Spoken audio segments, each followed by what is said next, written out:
저와 여러분이라는 이 인간의 존재가요, 여러 가지 분석을 많이 하시는 분들이 있습니다. 그래서 첫 번째 인간의 구성 요소 이야기할 때 육, 혼, 영 이렇게 이야기를 합니다. 뭐가 다를까요? 각 파트가 무엇이 다르길래 대부분 사람들이 육과 영과 또 혼이라고 이렇게 굳이 나눠놨습니다. 근데 저도 그게 동의가 되더라고요. 육은요, 쉽게 말하면은 그 각 파트가 살려고 하면은 음식이 필요합니다. 음식이. 기본적인 게.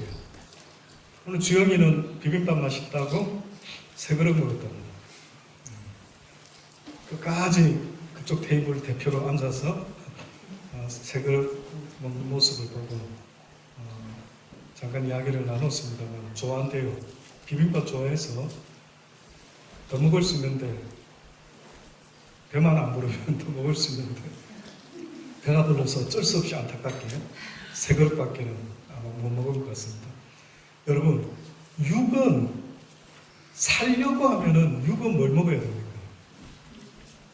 밥을 먹어야 되는 거죠. 음식을 먹는 거죠. 그러면 여러분, 혼과 영이 있다라고 이렇게 전제를 한다면, 동의가 되면 육은 밥을 먹어야 되는 것처럼 혼도 뭘 먹어야 될 것 같아요. 그렇죠? 살려면, 내 혼이 살려고 하면. 혼 이야기하면 여러 가지 많은 사람들이 표현을 하는데, 저는 혼이 뭡니까? 이렇게 저한테 물어보시면 혼은 자유의지다 이렇게 한번 말해보려고 합니다. 혼은 자유의지다. 혼이라는 존재는 자유의지라는 것인데, 혼은 혼 스스로 존재하는 것이 아니라 그 혼이 무엇을 선택하느냐에 따라서 영적인 인간이 될 수가 있고 육적인 인간이 될 수 있는 선택권이 있는 게 혼적 존재입니다. 그러니까 꼭 컴퓨터로 치자면은 컴퓨터에 어떤 프로그램을 까느냐에 따라 가지고 그 컴퓨터의 용도가 달라지는 것처럼요. 인간의 자유의지라는 것은 나는 자유의지가 있는 사람이야 라고만 말하면 부족해요. 근데 나는 내 자유의지를 가지고 이걸 선택했어, 저걸 선택했어 하는 순간에 그게 곧 바로 내가 된다. 좀 철학적이기도 하지만 제가 성경을 깨달았을 때 느껴지는 겁니다. 그러니까 육은 음식을 그러면 먹어야 된다라고 했다면 혼이 살 길은 저는 음식이라기보다 어떠한 걸 선택하느냐, 올바른 걸 선택하느냐에 따라서 상황이 달라집니다. 그 다음 이제 영이 있습니다. 이 성경에 말하는 이야기죠. 우리는 육만 있는 게 아니라 영도 있기 때문에 내 영혼이 밥을 먹어야 산다라고 이야기합니다. 그래서 예수님이 광야에서 40일 금식하시고 시험 받았을 때에 사단이가 와서 첫 번째 시험한 게 뭘로 시험했냐면, 너도 육적인 것을 신경 좀 쓰고 먹고 살아야 될 거 아니야. 죽으면 어떻게 하려고 그래? 자, 이런 분위기로 사단이 뭐라고 이야기합니까? 돌을 떡을 만들어서 먹어라. 네 몸이 살아야 안 되나? 그러니까 어떤 면에서는 사단이 계속해서 우리에게 주는 생각이 있다면은 산다라는 것의 의미가 육이 살아야 산다라고 이렇게 만들고 있는 거예요. 육이 죽으면 끝이다라고 이렇게 심어주고 있는 거예요. 생각을. 육이 산다면은 살아있다? 맞습니까? 그러면 죽지 못해 산다. 이건 뭡니까? 어떤 여인이 있었어요. 남편이 병이 들었습니다. 젊은 부부, 실제 있은 감정입니다. 남편이 암이 걸려가지고요, 병원에 입원하게 됐고요. 이 아내가 이 남편 주변에 있는 환자들이 암으로 하나씩 죽어나가는 걸 보면서요, 남편의 그 두려움과 그 고통을 보면서 어찌할 바를 몰라 했던 겁니다. 지푸라기라도 붙잡고 싶은 심정으로 막 그 죽음 앞에서 몸부림을 치는데, 사랑하는 남편의 죽음 앞에서. 그런데 우연찮게 어떤 그리스도인을 통해 가지고요, 예수 그리스도를 이야기를 듣게 됐어요. 해필이면 뭘 듣게 됐냐면, 아주머니 예수를 믿으셔야 됩니다. 예수를 믿으면 죽어도 살겠고 살아서 예수를 믿으면 영원히 죽지 아니할 수 있습니다. 이렇게 말한 거예요. 그러니까 이 지푸라기라도 잡고 싶은 이 여인이요, 그 말씀을 필히 꽂혀가지고 딱 붙잡은 거예요. 하나님, 내 사랑하는 남편 살려달라고. 저는요, 인간이 가장 하나님 기뻐하는 진지한 순간이 온다라면 저는 죽음 앞인 것 같아요. 그래서 잔치집 가지 말고 장례식장에 가라. 죽음을 기억하라. 이 인생아, 너도 언젠가 죽는데 과연 그 죽음을 어떻게 맞이할 건지를 어떻게 보면 하나님은 장례식장에 가서 정말로 생각해야 될 걸 좀 생각해라. 너의 인생에 있어서 정말로 생각해야 되는 것은 뭐라고요? 죽음의 문제다. 해결했습니까? 이렇게 살다 죽는데요. 아이가 태어났죠. 이쁜 내 아들. 근데 제가 이렇게 말하는 겁니다. 걔 있잖아요. 한 6, 70년 안에 죽을 겁니다. 저 이렇게 말했어요. 부담스럽다. 살라고 태어났는데 죽는다니. 인류의 숙제가 뭔지 아십니까? 범죄한 아담과 하와 이후에 인류가 맡은 숙제가 있다면 죽음의 문제를 해결하는 것이죠. 그런데도 여러분의 삶을 보세요. 늘 그게 맞는 말인데도 그 죽음을 생각지 못하고요. 육신을 위해서 꾸역꾸역 하루 3끼, 4끼, 5끼 간식까지 챙겨서 이렇게 먹고 사는 일에 최선을 다하고 있는 겁니다. 그래서 이 여인이 이 죽음의 문제 앞에 딱 서니까 진지해진 거예요. 그때서야 드디어 진지한 인간이 되어가지고요. 막 하나님을 찾기 시작했던 겁니다.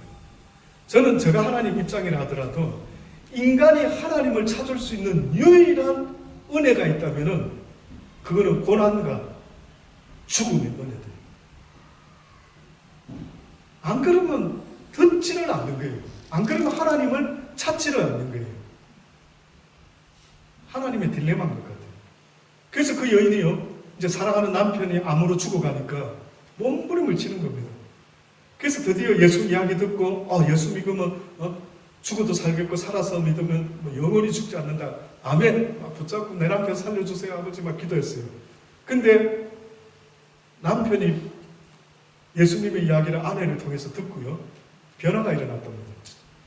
변화가 일어나가지고 그전에는 죽음의 공포에서 남편이 쩔쩔쩔 매가지고 보기도 안쓰러울 정도로 살아보려고 발버둥을 쳤는데 어느 날 남편이 이상하게 두려워하지 않는 듯한 평안한 느낌이 조금씩 들더래요.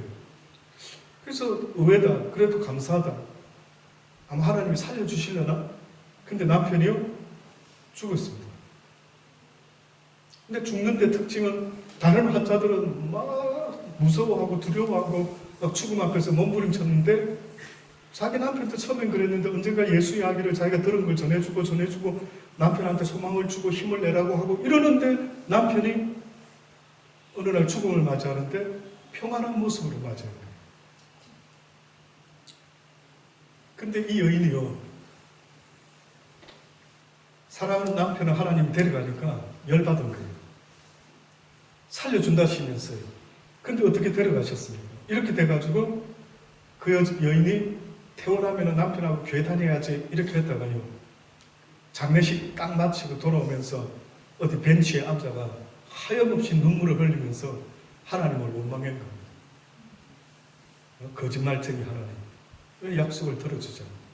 이러고 그 여인이 그 이후로부터 하나님을 잊고 원망하고 살았던 거예요.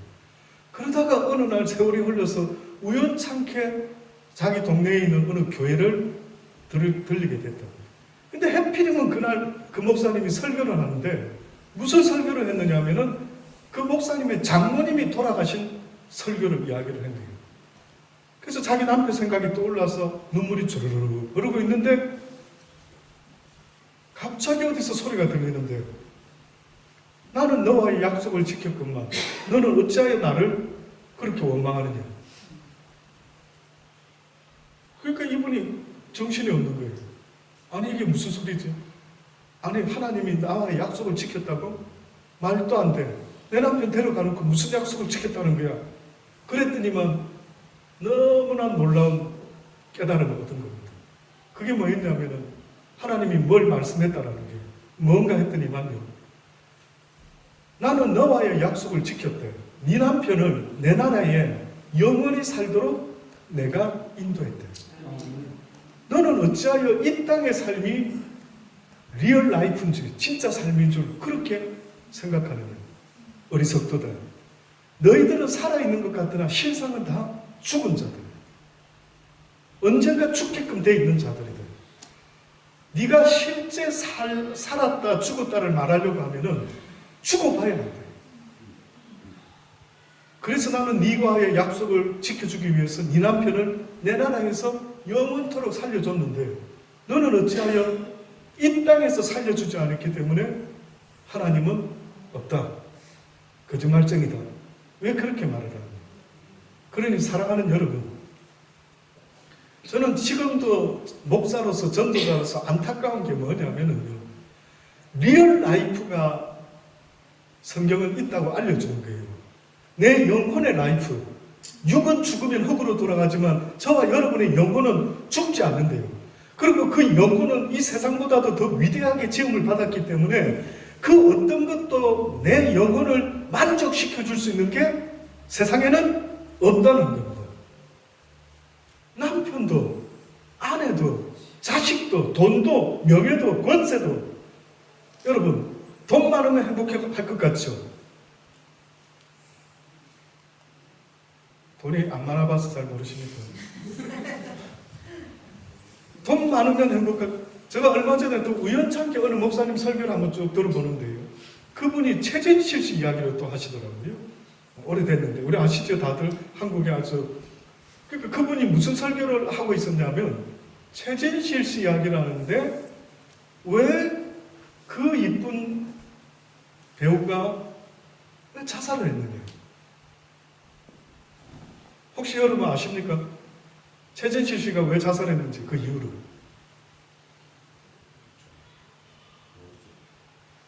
네? 예, 뭐 여러 가지 있었대요. 근데 그 목사님이 조사를 다시 했던 모양이다. 나름대로 설교하시려고. 최진실 씨가 죽은 이유가 우울증도 있었고 뭐 이렇게 했는데 한 방에 결정타가 있었는데 그게 뭐였는가 봤더니만 악플입니다. 악플. 그러니 누군가의 말 한마디가 힘들 때 누군가의 말 한마디가 그로 하여금 사랑하는 아이도 남겨놓고 사랑하는 부모 형제들 다 남겨놓고 죽어야 될 이유가 무엇에 있었는지 모르지만 죽어버리고 마는 거예요. 너무나 안타까운 거예요. 여러분, 저는 사단이라는 놈의 영적인 그 파워 있는 그놈이 우리를 갖다가 하나님과의 관계도 깨고 사람과의 관계도 깨고 부부과의 관계도 깨고 목사와 성도과의 관계도 깨고 하는 그놈이 하는 전략이 있다면은 저는 보니까요 오해를 시키는 겁니다.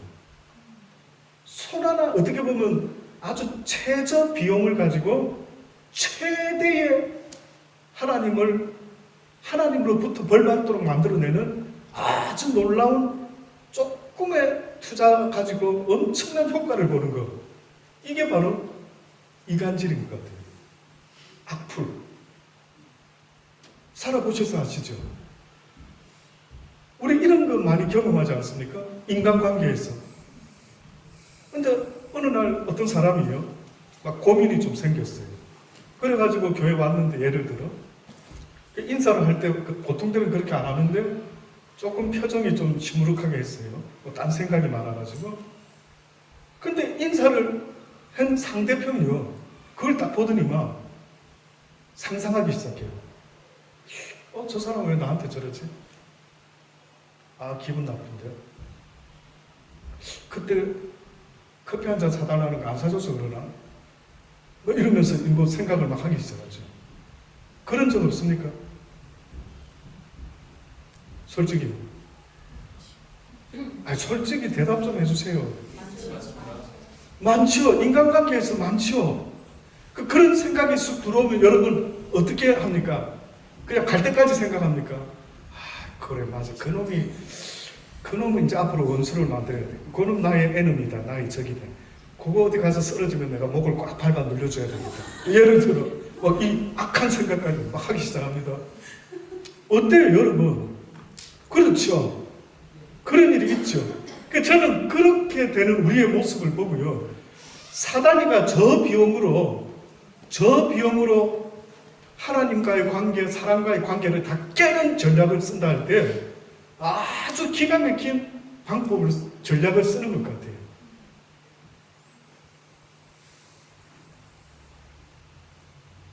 그래서 언젠가부터 제가 이 깨달음을 얻고 나서부터는 어차피 생각해야 될 것 같으면 나쁜 생각은 무조건 하지 말자.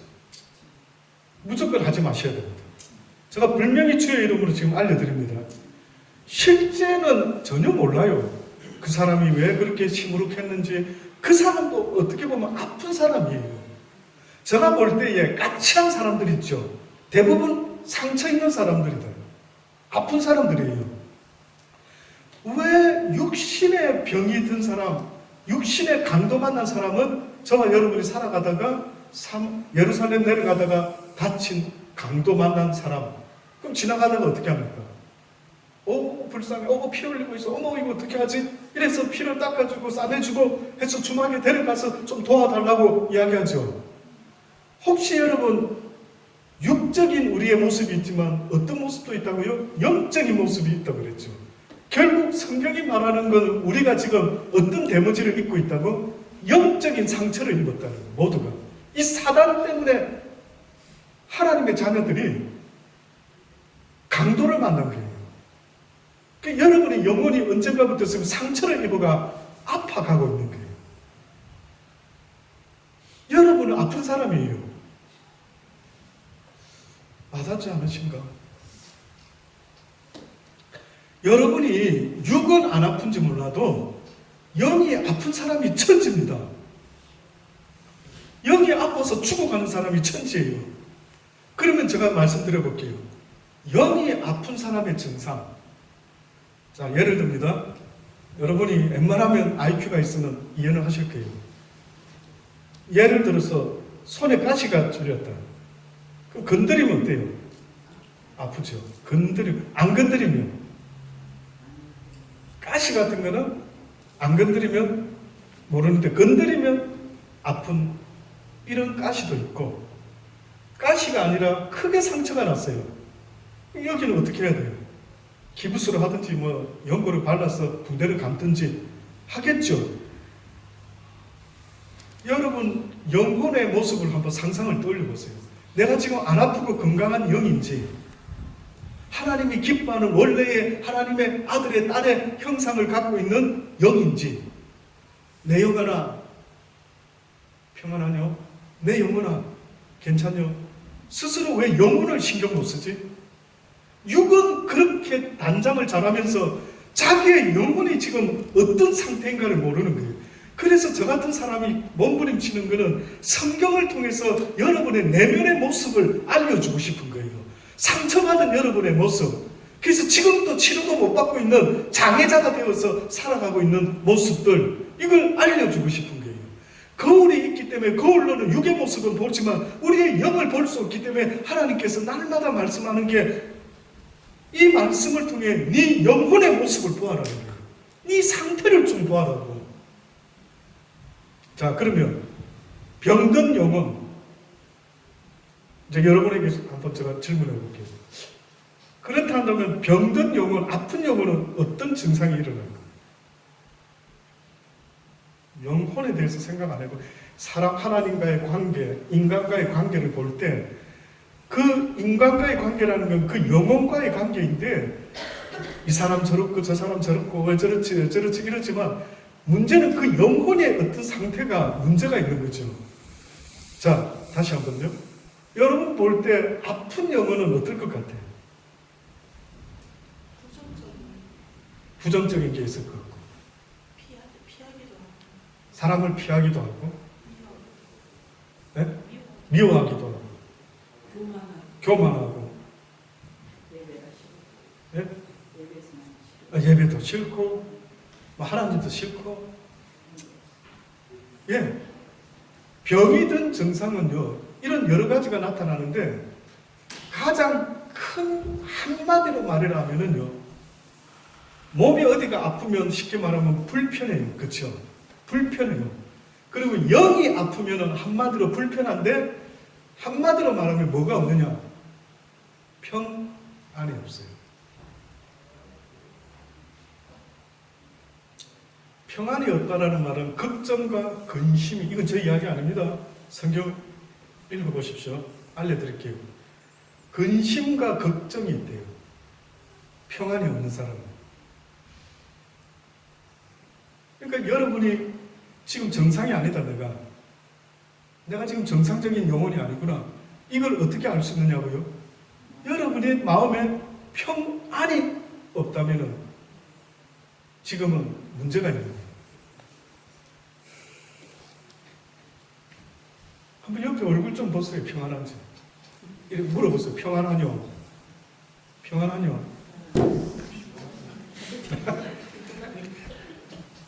보시면 피곤한 얼굴, 피곤한 얼굴, 뭐 앵그리 얼굴, 뭐 짜증나는 스타일 얼굴, 막 여러 너무 다양한 얼굴이 많죠.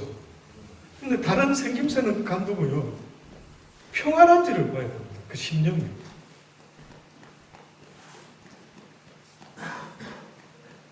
평생 평안한 얼굴을 본 적이 없다 보니까 이게 어떤 얼굴이 평안한지 저를 보시면 조금 한번 적당히 참고가 되죠. 어때요? 저 보시면 여러분 좀 평안해 보입니까? 평안하게 보는 분들은 하나님의 축복이 있을지. 하나님을 자꾸 닮아가려고 했으면요. 저는 그 사람 말은 정상뉴스로 예를 들어 누가 말 잘한다. 웃기는 소리 그만해라. 니나 잘해라. 이런. 무슨 말이냐면 얼굴은 평안하지도 않고 딱 부딪혀보면 영적으로 부담스러운데 뭐 어쩌고 저쩌고 하나님 이야기 그만하자요.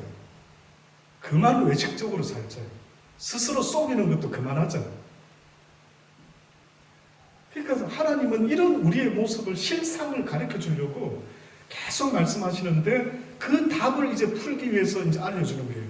그게 바로 뭐였느냐 하면 회개하라 했어요. 그러니까 죄인이 회개하지 않은 죄인이요.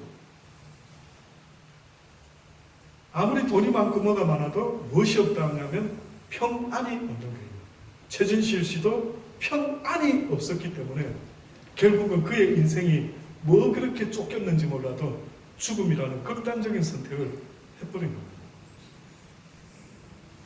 평안은 얼마나 좋은 거냐면요. 내가 가난해도 담대해지고 내가 무명해도 담대해지고요. 내가 뭐 남이 나 안 알아줘도 하나님 앞에서 담대함을 가지는 이 평안. 그래서 어떤 왕이 그랬나요? 누가 평안에 대한 그림을 그려오라. 그래서 내 마음에 드는 그림을 가져오면 내가 상을 내리겠노라. 이 방을 붙였어요. 그래서 평안에 대한 그림을 그려서 가져오는데 여러분 평안하면 어떤 그림이 나올까요? 밀레의 뭐 만종, 뭐 기도하는 농부와 뭐 부부 모습, 뭐 여러 가지 평안이 있었죠. 근데 그걸 광을 붙인 사람이 점수를 쫙 매기로 이렇게 심사를 하는데 이런 건 다 파스하는 거예요. 앞만 봐도 평화로운데. 근데 어떤 그림 하나에 딱 꽂힌 거거든요. 그 그림이 뭐였는지 아십니까? 웬 독수리 한 마리가 절벽에서 둥지에 딱 이렇게 밖을 쳐다보고 앉아있고 바깥은 폭풍우가 몰아치고 번개가 몰아치고요. 무시무시한 거예요. 그런데도 독수리가 자기 처소에서 안연히 있는 거예요. 그때에 이 공고를 했던 사람이요. 이거다. 이게 바로 내가 원하는 평안의 그림이다. 당첨을 시켰더라고요. 저도 그러고 싶더라고요. 가짜 평안은 평화로울 때 평화로운 거는 가짜다. 진짜로 평화로운 것은 세상에 전쟁의 소문이 나고 기근이 일어나고 어떤 일이 있어도 평안할 수 있는 그 마음, 그걸 가질 수 있다면 복 중에 복인 것입니다.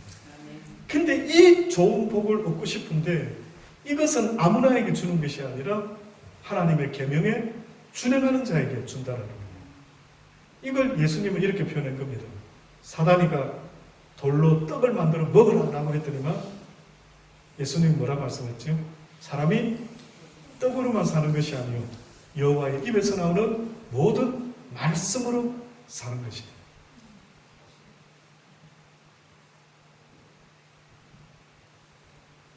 성경 많이 읽으십니까?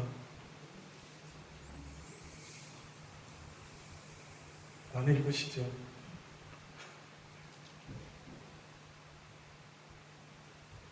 혹시 배고프면, 육신에 배고프면 어떻게 합니까?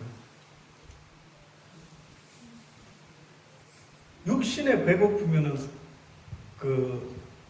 어떻게 하십니까, 여러분?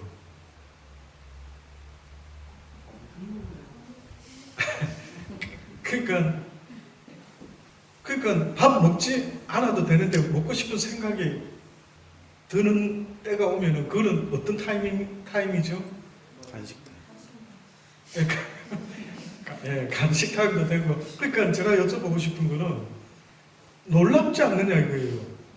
누가 그렇죠, 먹어라 하고 뭐 하기도 그거 관계없이 내가 배고픔을 느끼면은 먹는 거예요. 못 먹게 해도 찾아서 먹죠. 그 제가 여쭤보고 싶은 게 혹시 여러분의 영혼이 배고픈 걸 어떻게 느끼냐는 거죠.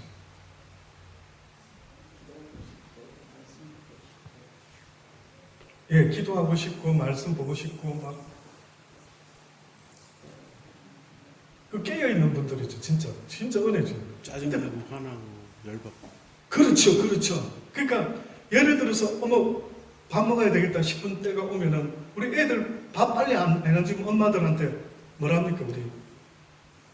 짜증. 예, 저는 짜증 부리죠.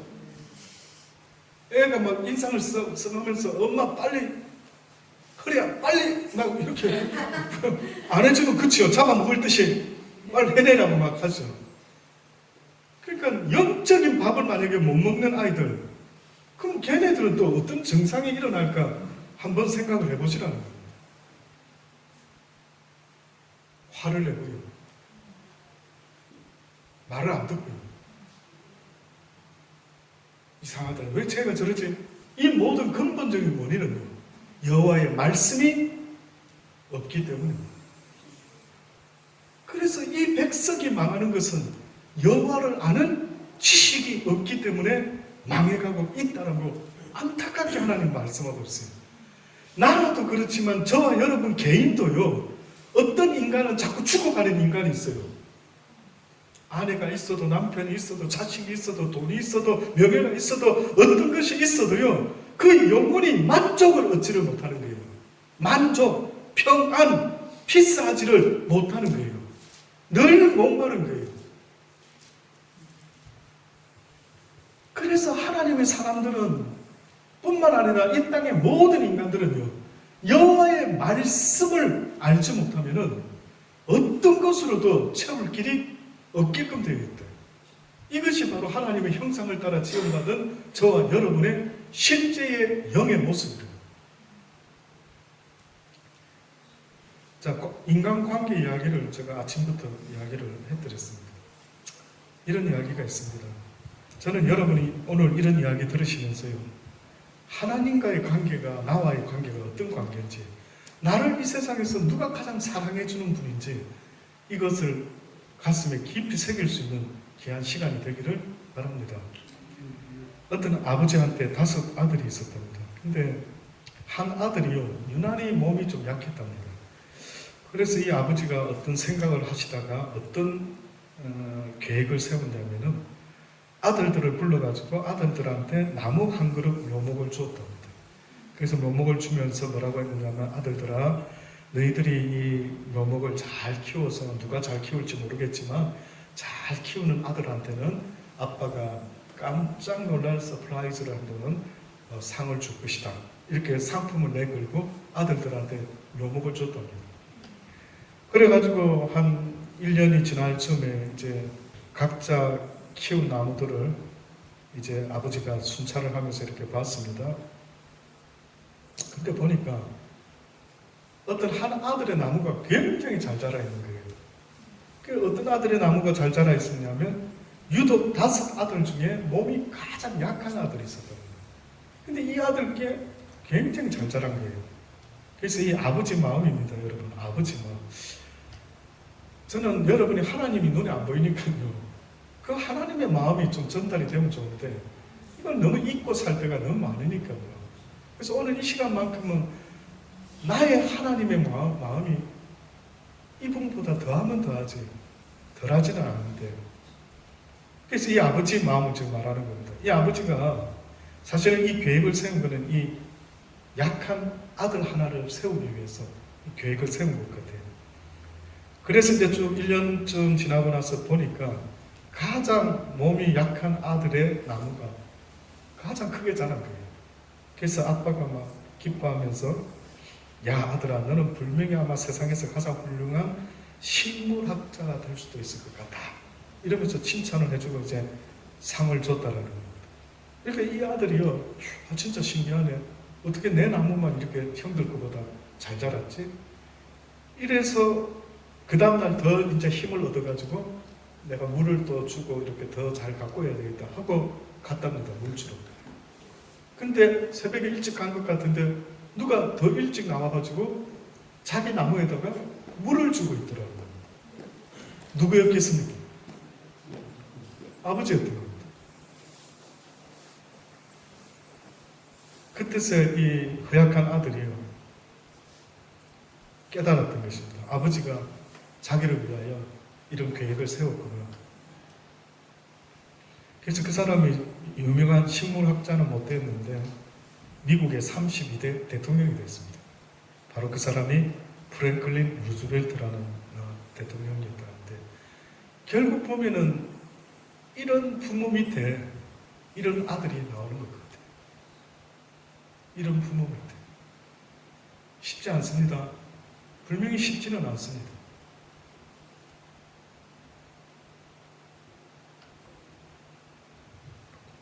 하나님의 마음이 이런 마음이고요.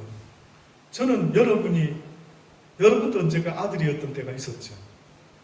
제가 아들로 쭉 자라왔을 때 생각을 더듬어 봅니다. 한 번씩 나의 육신의 아버지는 나한테 어떤 아버지였을까? 근데 저는 죄송한데 우리 육신의 아버지는 선장이셨어요. 원양어선 타고 한번 나가면 몇 달 만에 집에 들어가요. 그러니까 저는 아버지와의 추억이 별로 없습니다. 한 번씩 들어오실 때마다 일본에서 처음 유행했던 모나미 볼펜 같은 건데 아주 특이한 볼펜 하나, 지금도 기억이 생생해요. 딱 겉에 눌리는 볼펜이 쏙 들어가고 또 위에 눌리면 쏙 나오는데 쏙 들어가는 그 파트가 네모짜리로 이렇게 조그만하게 되어 있는, 네모만 딱 돼요. 그거 턱 눌리면 쏙 들어가고 그 위에 눌리면 쏙. 모나미 볼펜보다 더 아주 획기적인 모델, 대단하지는 않은데 지금 생각해. 근데 그 볼펜을 아버님이 한 자루 한 세트 갖다 주면 친구들한테 참 뭐 친한 친구 주기도 하고 아주 폼을 잡고 있다. 그 추억이, 아버님과의 추억은요, 다른 거는 기억나는 게 없는데 볼펜 받은 거, 배 타고 어쩌다 들어오시면 선물 갖다 준 거, 이 정도밖에 기억이 안 나는 거예요. 그래서 저는 자라면서 또 아버님이 하필이면 제가 우리 막내 정제 나이 때 완전히 이제 선주가 되셔서 배 사업을 크게 하셨는데 이게 한 2번이 막 망해버렸어요. 그래가지고 모든 게 다 날아가고 막 빨간 딱지 붙이고 막 어머님은 막 빚 받으러 온 사람 생기면 막 영화 드라마 같은 그 어렸을 때 이렇게 반 거예요. 그러니까 제가 어렸을 때 그 반 게 아마 쇼크를 좀 먹었는지 어쨌는지 이상하게 언젠가부터 좋은 걸 못 먹겠는 거예요.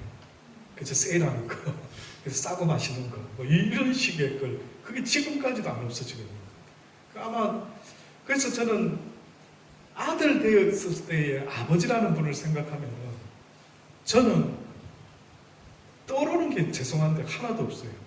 딱 대화 나누는 거 하나 기억나요. 대학교 갈 때에 어느 과를 갈까 했을 때 아버지 제가 뭘 전공했으면 좋을까요? 너는 네가 알아서 하지 않느냐. 지금까지 알아서 해라. 이게 저의 육신의 아버지의 말이었어요. 좋게 생각이 들 수도 있지만 도대체 관심이 있으셨는지 없으셨는지 그랬어요. 그래서 제가 결심했습니다. 내가 만약에 가정을 이루면 내가 아는 이 하나님, 어떻게 보면 이 사랑의 하나님, 이 아버지, 내 자식들은 나를 통해서 내 하나님이, 우리 하나님이 어떤 하나님인가를 한번 나타낼 수 있는 통로가 됐으면 좋겠다. 이런 생각을 한번 품었죠. 그래서 언젠가부터 제가 아이들에게 사랑을 어떻게 하면 전달해 주지? 지금도 부족하죠. 부족한 거 있죠. 많죠. 그럼에도 오래 참고 계속해서 하나님의 사랑을 나를 통해서 보여주려고 그 무슨애들을 늘 허그를 해주고 허그할 때 꽉 붙잡고 한 몇 초간 합니다. 바로 안 떼고 귀에다 대고 아들아 잘 지냈냐? 바이블 좀 에브리데이 좀 읽지, 좀 더 읽지 뭐 이러면서요. 그 짧은 시간에 그 귓속말로 속삭이는 거죠. 그래서 저는 아들들하고 인사하는 게 주로 허그를 합니다. 제가 그 아침 시간에 여러분 우리 달란트 교회도 처음 만날 때 인사하는데 어떤 인사가 좋을까요? 한번 생각 잠깐 해보셨습니까?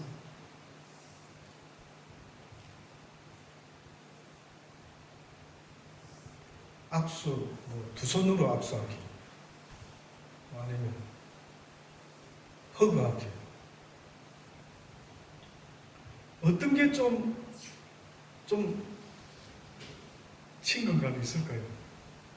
오랜만에 만난 사람처럼 막 만나서 그리스도 안에서 반가워하고 즐거워하고 이런 인사법이 하나 멋진 게 있으면 좋겠어요.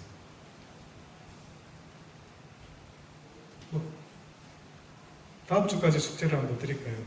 좋은 인사법을 해서 투표를 해가지고 뽑히는 분에게는 탕수육 한 그릇을 쏘겠습니다. 뭐 이런 어떤 걸 하나 걸어서라도 좀 뭐 하나 개발됐으면 좋겠어요. 그러면은 우리 교회 처음 오는 사람들도 만나면 우리가 하는 인사를 보고 와, 이 분위기 왜 이렇지? 뭐 이런 거 있지 않습니까?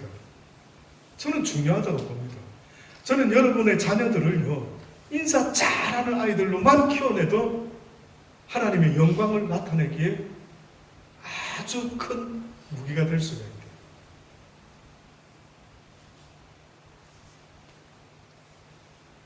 혹시 좋은 인사법이 있으면요 다음 주까지 한번 고민을 해봐 주시기를 바랍니다.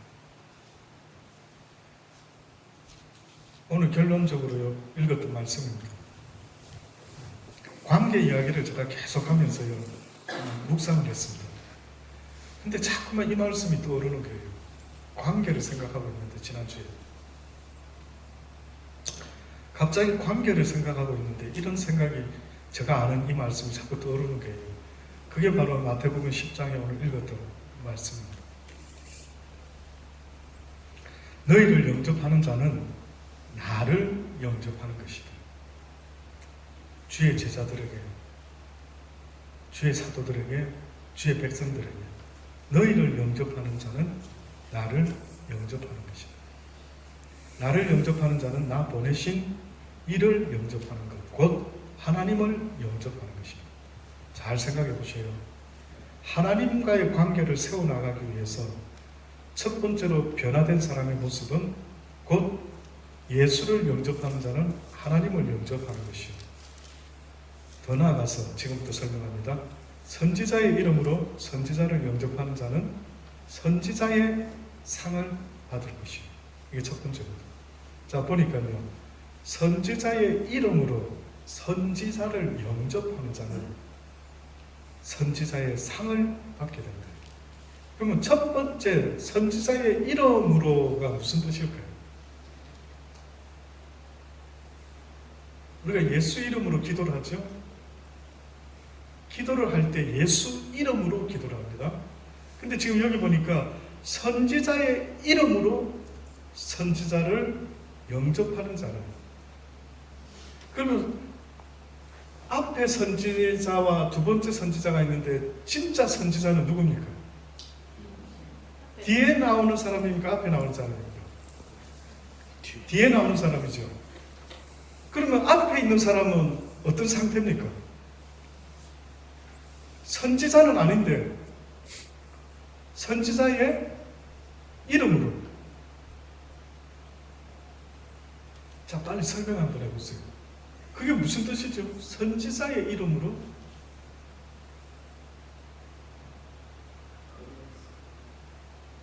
예수의 이름으로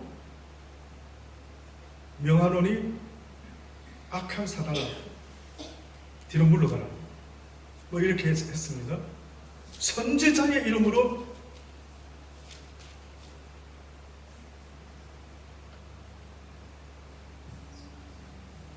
자기는 실제 선지자가 아니지만요. 자기는 실제 선지자가 아니지만 선지자의 이름으로 선지자를 영접한다는 것.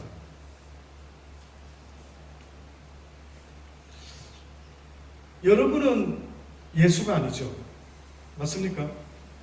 여러분은 예수가 아닌데 하나님이 우리에게 어떤 퍼미션을 했는데 예수의 이름을 의지해서 예수의 이름으로 무엇이든지 구하면은 능치 못할 것이 없을 것이라.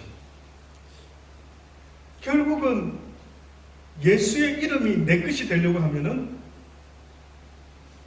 예수를 알고 또한 믿어야 되는 거죠.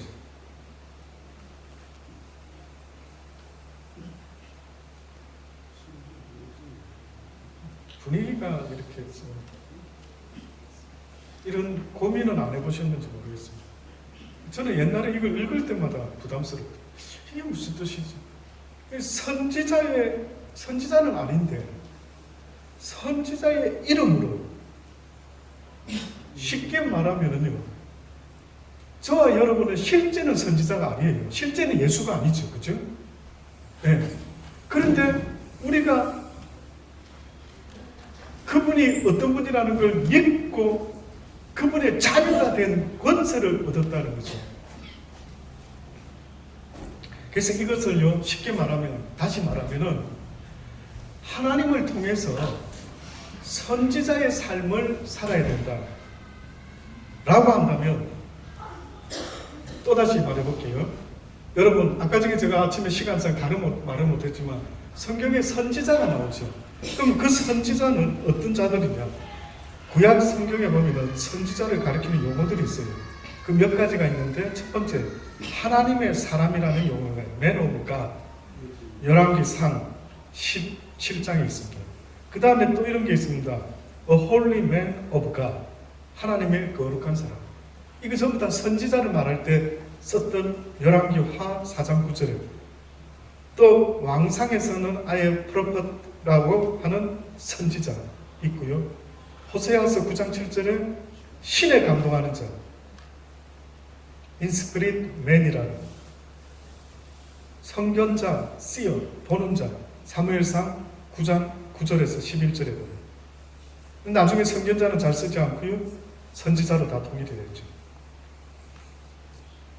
쉽게 말하면 지금 여기서 말하는 선지자, 그 다음에 의인의 이름으로 의인을 영접하면 의인, 누구든지 제자의 이름으로 이 소자 중 하나의 제자, 이 모든 자들은 다 어떤 공통적인 모습이 있느냐 하면은 하나님을 아는 자들을 말합니다. 여러분, 원래는 평신도라는 말은요, 목회자와 교회 안에서 구별해서 사용하려고 직분자와 구별하기 위해서 나온 게 어떻게 보면 평신도 이렇게 표현이 되죠. 그러나 실제 그리스도인은 평신도가 없습니다. 실제 그리스도인이 되는 순간에 우리는 모두가 빛을 지고 사랑의 빛을 지고 어떤 역할을 해야 되냐면 빛과 소금과 복음을 전하는 사도와 때로는 장로로 직분자로 부름을 받게 되죠. 자, 근데 보니까 선지자가 있고 의인이 있고 제자가 있습니다. 지금 이 모든 사람은 어떤 역할의 모습인데, 한마디로 말하면은 하나님을 아는 자들이 된 겁니다. 하나님을 믿는 자들이 됐어요. 그래서 그 중에 하나님을 믿는 자들 중에 선지자의 모습도 있고 의인의 모습도 있고 제자의 모습이 있는데 어떻게 보면 다 비슷한데 역할과 직분의 차이가 있답니다. 그래서 선지자의 이름으로 선지자를 만약에 영접하게 된다 하면은 운이 좋게 그러면은 무슨 상을 받는다고요? 선지자의 상을 받는 거예요. 그 사람은 원래 직분을 맡았을 때 선지자가 아니었던 겁니다. 그 사람은 선지자가 아니었어요. 나 같은 자가 무슨 선지자? 나 평신도지. 그냥 이랬단 말이에요. 그런데 이 사람이 선지자의 이름으로 누굴 대접하다가 선지자를 대접해버린 거예요. 모세가 아브라함이 자기 집 앞에 앉아가지고 지나가는 나그네 셋을 영접했죠. 부지 중에 나그네 셋을 영접했는데 히브리서 보니까 뭐라고 이야기합니까? 누굴 영접한 거라고요? 천사를 영접했다죠. 천사를.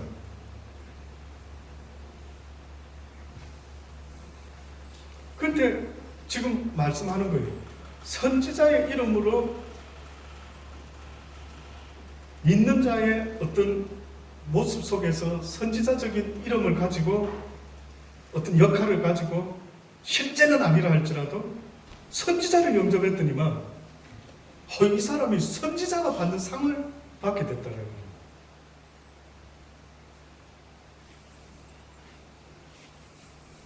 끝이 다른 겁니다. 시작은 목사나 평신도나 장로님이나 누구든 다 비슷한데 그가 어떤 액션을 하느냐에 따라 결과는 완전히 달라지는 겁니다. 그리고 보세요. 의인의 이름으로 의인을 영접하는 자는 무슨 상을 받는다고요? 의인의 상을 받는다. 또 누구든지 제자의 이름으로 제자를 영접하는 자, 이렇게 돼야 되는데 갑자기 이럽니다. 제자만 달라졌어요. 제자의 이름으로 이 소자 중에 하나에게 뭐 하나를 냉수 한 그릇. 왜 이것만 다르지? 지금 빨리 상상을 조금만 해보십시오. 왜 이것만 다르죠? 다르죠? 지금 문구가 다르죠? 무슨 의미가 있지? 그러면 성경에서 제자, 주의 제자, 그 제자는 누가 뽑은 겁니까? 예수님이 뽑았죠. 그 제자들은 역할이 좀 달랐습니다. 역할이 달랐습니다. 그 제자들은 쉽게 말하면 예루살렘을 떠나지 말고 보혜사 성령이 너희들에게 임할 때까지 너희가 기도하고 기다리라 했을 때 보혜사 성령이 제자들에게 임했더니만 그들이 권능을 받고 온 유대와 사마리아와 땅끝까지 이르러서 복음을 전하는 자들이 되었죠. 구약시대에 선지자도 있었고 물론 구약시대에 신약시대에 더 선지자가 있었습니다.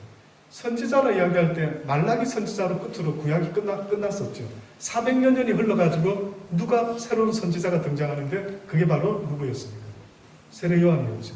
그 세례 요한이 첫 번째 외쳤던 말, 회개하라 천국이 가까웠다. 자, 근데 갑자기 제자를 표현을 하면서요. 제자의 이름으로 이 소자 중 하나에게 뭘 대접해라? 냉수를 대접해라. 그럼 물통 차고 다니라 이 말입니까? 뭘까요? 예, 냉수라 하면은 성경이 말하는 이 냉수는 뭘까요? 말씀이에요. 소자는 누굴까요? 하나님의 말씀을 모르는 자.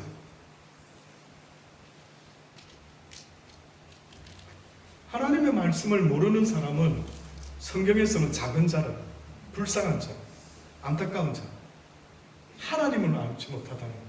어떻게 세상에 태어나가지고 자기가 왜 태어났는지도 모르고 나를 지은 아버지도 모르고 살아가는 그 소자. 그래서 성경에서 가장 불쌍한 자라는 것은 고아인데 육적으로는 아버지가 없는 자가 고아지만 영적으로는 하나님을 모르고 살아가는 자가 이 땅에 고아돼. 과부. 예수 그리스도를 신랑으로 삼지 못하고 육신의 남편만 가지고 살아가는 불쌍한 여인들. 이들이 과부다. 나그네. 정처 없이 살다가 내가 죽으면 어디로 갈지도 모르고 살아가는 불쌍한 인생들. 이들이 바로 누구라고요? 나그네 같은 인생.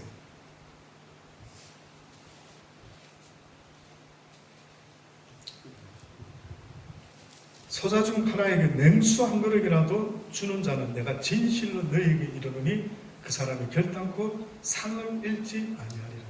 사랑하는 여러분, 이제 여러분이 하나님으로 말미암아 그 부르심과 은혜 속에서 하나님을 아바 아버지라 부르게 되고 이제 이 땅을 살아가게 되었다면 하나님은 여러분이 어떤 직장을 가지든 죄송한데 그거는 상관치 않는 것 같아요. 그러나 한 가지 잊지 마십시오. 사랑의 빛 외에는 어떠한 빛도 지지 말라는 말씀이 있는데 그 말은 하나님의 사랑을 이제 알았느냐, 깨달았느냐, 그래서 왜 살아야 되는지 알게 되었느냐, 그러면 이 사랑의 빛은 갚아야 된다. 그래서 아직도 하나님의 사랑을 알지 못하는 이들에게 여러분은 그 빛을 갚아야만 되는 거예요. 그래서 성경에 보면은 임금이 떠나면서 10달란트, 5달란트, 1달란트 맡겼을 때에 어떤 일이 벌어집니까? 즉시 이문을 남겨야 되는데 이문을 남기지 않았던 자들이 왔을 때 1달란트 받은 자가 1달란트 땅에 그대로 묻어두고 주인 앞에 줬을 때 주인이 뭐라고 말합니까? 어찌하여 네가 이것을 이렇게 두었느냐? 아, 완고하신 분이라서 이렇게 두었는데 어쩌고 저쩌고 핑계를 대죠. 여러분, 그게 뭔지 아십니까?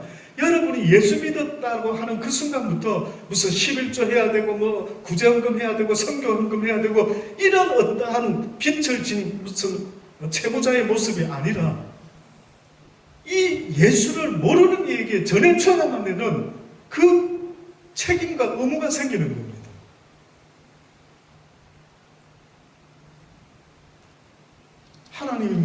하나님을 잘 알지 못하고 누가 죽어가요. 하나님만 알려줬으면 저렇게 죽지는 않는데. 여러분, 위험한 곳에 누가 살아가고 있어요. 하나님 내 도움도 없이 살아가면 너무 위험한 거거든요.